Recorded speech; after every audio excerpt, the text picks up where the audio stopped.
Olá, gente. Bem, vamos começar o nosso mini curso de semiologia neurológica. Dr. Flávio Salem, neurologista, médico neurologista de São Paulo, CRM 96498. Doutor em Ciências pela Universidade de São Paulo, médico formado pela Universidade Federal do Maranhão, Fellow em Distúrbio de Movimento pelo Hospital das Clínicas de São Paulo e residência médica em Neurologia pelo Hospital do Servidor Público do Estado de São Paulo. Sou cadastrado no CRM de São Paulo como neurologista. Minha formação em Neurologia e em Semiologia Neurológica foi feita no Hospital do Servidor do Estado e também nas clínicas. Eu participei do curso para residentes de 3 meses de Semiologia Neurológica. Também utilizo da minha experiência como neurologista clínico para ministrar este curso. Deixa eu colocar em modo avião para que não haja problemas. O curso de Neurologia, de Semiologia Neurológica, que começa hoje, será transmitido pelo IGTV do meu Instagram e também deverei colocar os vídeos no YouTube. Ele abordará temas de anamnese e posteriormente do exame físico de maneira estruturada. Vamos discutir inicialmente anamnese neurológica. A anamnese neurológica ela deve ser uma anamnese estruturada como qualquer outra anamnese em clínica médica ou cirurgia. Idade, profissão do paciente. Crença muitas vezes é interessante, especialmente quando o paciente é cirúrgico, especialmente quando nós estamos falando sobre testemunhas de Jeová, mas a princípio isso pode ser deixado para o segundo plano. Local onde o paciente vive, local onde ele já morou, viagens recentes. Tudo isso é absolutamente necessário. A história geralmente começa com uma queixa principal, né? A gente já sabe, relatada pelo paciente, e posteriormente uma história da doença atual, uma HDA, ou uma anamnese, uma história da moléstia atual, uma HMA, de acordo com a sua escola, em que o paciente vai ser questionado de maneira ativa e passiva, ou seja, ele fala, ele responde a perguntas direcionadas a respeito do problema. Quando a gente fala de perguntas direcionadas, a gente não deve entender isso como o médico direcionar a anamnese. O médico não vai instruir o paciente. Ele vai tentar fazer com que perguntas importantes sejam respondidas e que são importantes para a chegada ao diagnóstico. O que eu sempre falo para os residentes e os alunos, especialmente os residentes lá das clínicas, com quem eu dou plantão, nunca faça perguntas fechadas. Perguntas fechadas direcionam mais do que o necessário à anamnese e muitas vezes mais atrapalham do que ajudam. Por exemplo, imaginando um paciente de 50 ou 60 anos que chega com uma dor de cabeça. A primeira pergunta fechada que você pode fazer: a dor de cabeça era localizada na região temporal? Era localizada aqui? Você já está pensando na pterite temporal, mesmo antes do diagnóstico ser concluído. Você está direcionando a anamnese. E muitas vezes, quando você direciona demais a anamnese, ou quando você joga a anamnese para onde você quer, você perde o diagnóstico. A pergunta tem que ser aberta, sempre. Onde dói? Me mostre com a mão exatamente onde dói. Dói aqui, dói aqui, dói aqui. Perfeito. Outra pergunta fechada.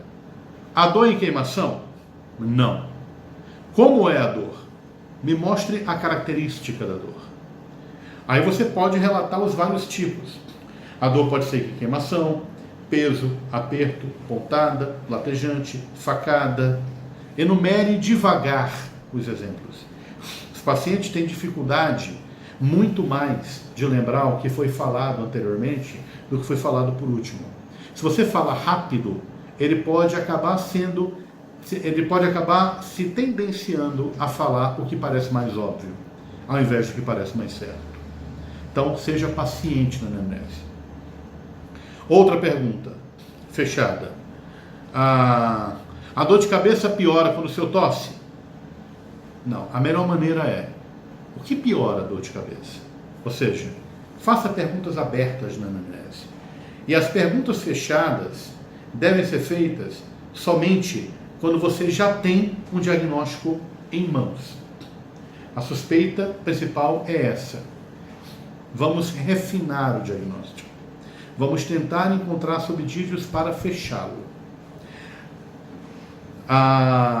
O ideal é que o início da anamnese seja feito com perguntas somente abertas e sem que você tente tendenciar o paciente para um determinado momento. Mas você tem que direcionar o paciente para o diagnóstico, não fora dele. Alguns pacientes podem falar histórias e mais histórias que aconteceram no passado e que nada tem a ver com o problema. Você tem que ser, no mínimo, paciente, não arrogante. E você precisa fazer com que o paciente entenda devagar e de maneira paciente, não arrogante, que o ideal é que ele comente sobre os assuntos relacionados ao problema. Lembre-se, a anamnese é a parte mais importante do diagnóstico. Para mim, a minha opinião e o que eu leio em semiologia, 70% ou mais do diagnóstico sai na anamnese. Em neurologia, como é uma especialidade que se baseia em localização, ou seja, você precisa falar onde está o problema inicialmente, antes de saber qual é o problema, a anamnese ela te ajuda muito nisso. O exame físico também te ajuda, mas a anamnese te ajuda a tentar localizar o problema. Na hora que o paciente fala que ele sente uma fraqueza do lado direito do corpo, você já imagina alguma coisa acima da coluna, dentro do cérebro ou tronco cerebral. Se o paciente te garante que não há dificuldade para falar e que a fraqueza é do pescoço para baixo, você já começa a pensar em tronco baixo ou medula. Se o paciente te garante que ele realmente está com dificuldade para urinar ou defecar desde o primeiro ou segundo dia do início do problema, você pode tentar localizar em região frontal ou em ponte ou na medula, especialmente se houver fraqueza. Se o paciente te garante que a dor de cabeça foi súbita, a pior da vida dele, e foi a primeira vez que ele sentiu isso, e veio associado com abalos musculares, sugerindo crise convulsiva, existe uma grande possibilidade de ser uma hemorragia subaracnoide. Então a história é o primeiro passo, a história bem feita, é o primeiro passo para que você consiga fazer um diagnóstico localizatório e etiológico bom. O exame físico vai te ajudar no resto. O exame físico te ajuda a localizar quando a história não é suficiente para isso. Ah, mas eu só vou fazer exame físico nesses casos em que a história não é suficiente? Não. O exame físico é feito em todo paciente, e especialmente para corroborar a história. Se o paciente fala que ele tem uma hemiparesia com dificuldade para andar, uma hemihipoestesia que não poupa a face, uma disartria, o exame físico vai te mostrar exatamente isso. Então o exame físico te ajuda a corroborar, a reafirmar a história. Outra coisa, a história do paciente também te ajuda a determinar a evolução do processo. Tem doenças que são súbitas, tem doenças que são recorrentes, tem doenças que vão e voltam vários anos depois, tem doenças que progridem ao longo do tempo. Isso é determinante para um diagnóstico bem feito. Por exemplo, um paciente que tem uma perda de memória que vai e volta e ocorre em situações específicas, provavelmente tem um distúrbio de atenção. Já um paciente que tem uma perda de memória progressiva há 2 anos e que está piorando, independente da situação, provavelmente tem uma demência tipo Alzheimer. Um paciente que tem uma dor de cabeça que vai e volta há 5 anos, com exames normais, talvez seja uma tensional, uma enxaqueca, umas salvas, aí vai depender da história do paciente. Mas o paciente que tem uma dor de cabeça há 2 semanas, que está crescendo e não melhora dia nenhum, talvez tenha um tumor cerebral. Então a evolução do processo também é importante.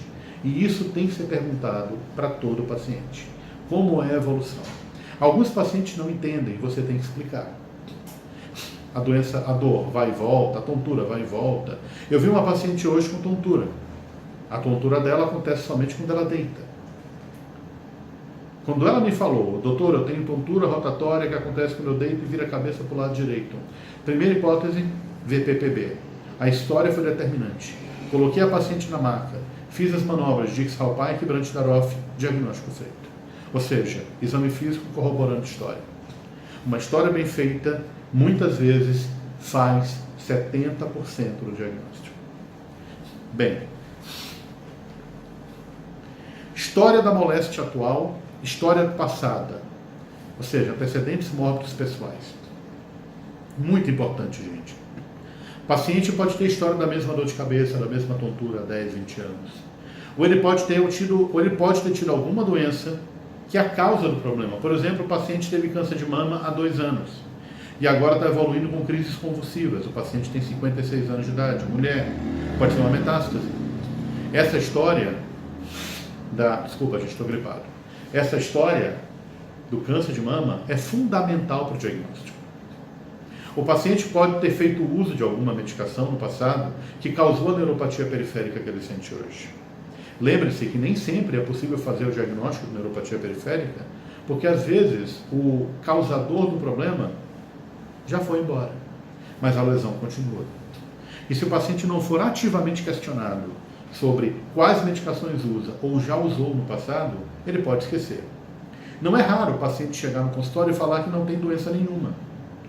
E aí você vai questionar e o paciente usa 3, 4 medicações diferentes. Saber se o paciente é hipertenso, diabético, hipotireoideu ou hipertireoideu, se o paciente tem algum problema hormonal a mais, se a paciente mulher, por exemplo, paciente mulher, 36 anos, AVC recente. Um AVC com transformação hemorrágica. Aí de repente você vai ver uma trombose venosa cerebral. É importantíssimo saber que a paciente teve 3 abortos espontâneos de primeiro trimestre, ano retrasado. Você pode fechar diagnóstico de uma síndrome de anticorpo antifosfolípide. Então, tudo isso é necessário, tudo isso é importante. É muito importante que você consiga determinar essas histórias. E saber a história familiar também é muito importante. Imagina uma paciente com dificuldade para andar, que começou faz 5 anos. Ela tem uma ataxia cerebelar.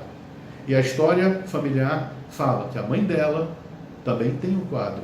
E o irmão dela também tem. Você vai fechar o diagnóstico de uma ataxia autossômica dominante, provavelmente.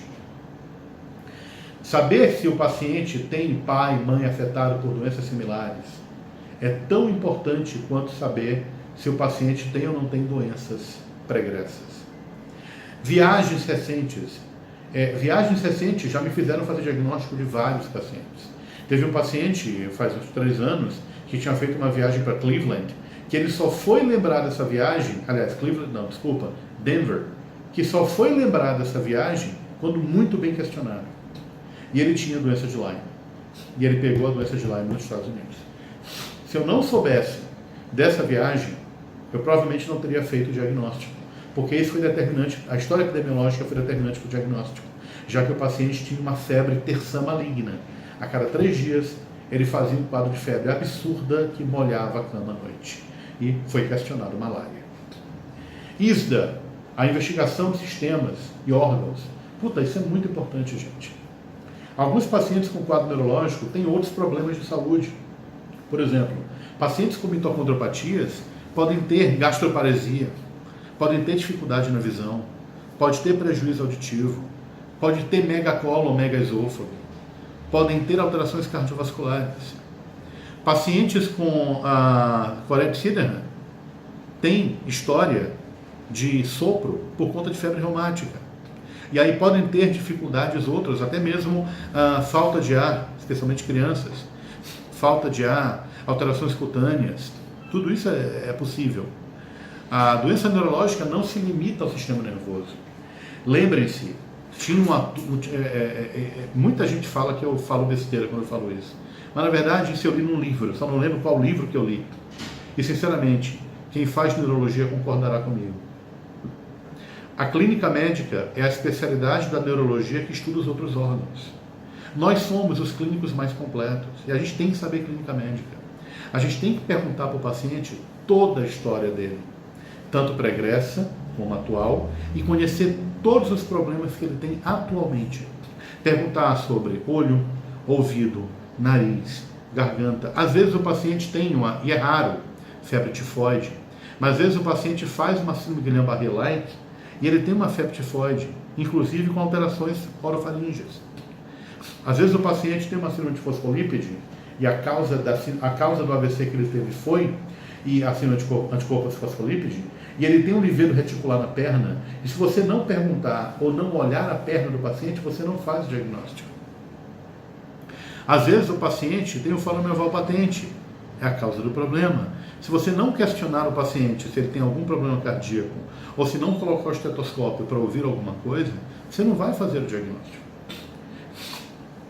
Há doenças clínicas relacionadas à neurologia, existe uma imensa quantidade.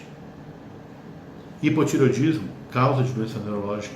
Hipertireoidismo, causa de doença neurológica. Há muito tempo atrás apareceu uma paciente no consultório que eu atendi, eu uso muito os casos que eu vejo.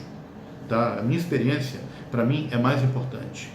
Então, há muito tempo atrás, eu vi uma senhora de seus 50 e poucos anos de idade, que me chegou no consultório médico com história de depressão. Fadiga e depressão, só com uma fadiga e depressão de início súbito, sabe? Aquela coisa que aparece de uma hora para outra. A paciente estava bem. Há 2 semanas, 3 semanas, e a paciente não sabia falar exatamente se havia algum problema psicológico com ela. E aí o médico que tinha visto prescreveu um antidepressivo e ela não melhorou. E ela me procurou. Bem, sudoreica, a pele pegajosa, e eu fui fazer um teste aqui, na hora que eu bati, ela fez uma contração com a boca. Ela fez um Chivostec. Cálcio de 6,9, uma hipocalcemia. Hipocalcemia da depressão e fadiga. Essa paciente foi encaminhada imediatamente ao endocrinologista para pesquisa de alterações hormonais. Então, saber se existe ou não existe comprometimento de outros órgãos é absolutamente necessário para o neurologista. O neurologista não pode ficar preso a cérebro, medula, nervos e músculo. Ele tem que ir além. Conhecer as medicações que o paciente usa. Às vezes as medicações são a causa do problema. Não é raro pacientes com quadro demencial começarem a desmaiar. E aí você vai ver, é a medicação para problemas, transtorno vesical que ele usa. Não é raro isso. Às vezes o paciente com doença de Parkinson tem hipotensão ortostática e ele já está tomando um remédio que ele esqueceu de comentar na consulta anterior para a próstata. Então, essas coisas têm que ser vistas. Essas coisas têm que ser perguntadas. Muito bem, a gente fez um geral da anamnese hoje em mais ou menos 17 minutos e meio. Nós vamos depois fazer, provavelmente amanhã, eu deverei fazer um vídeo sobre cefaleia. A gente vai falar todos os pormenores da cefaleia na anamnese da cefaleia.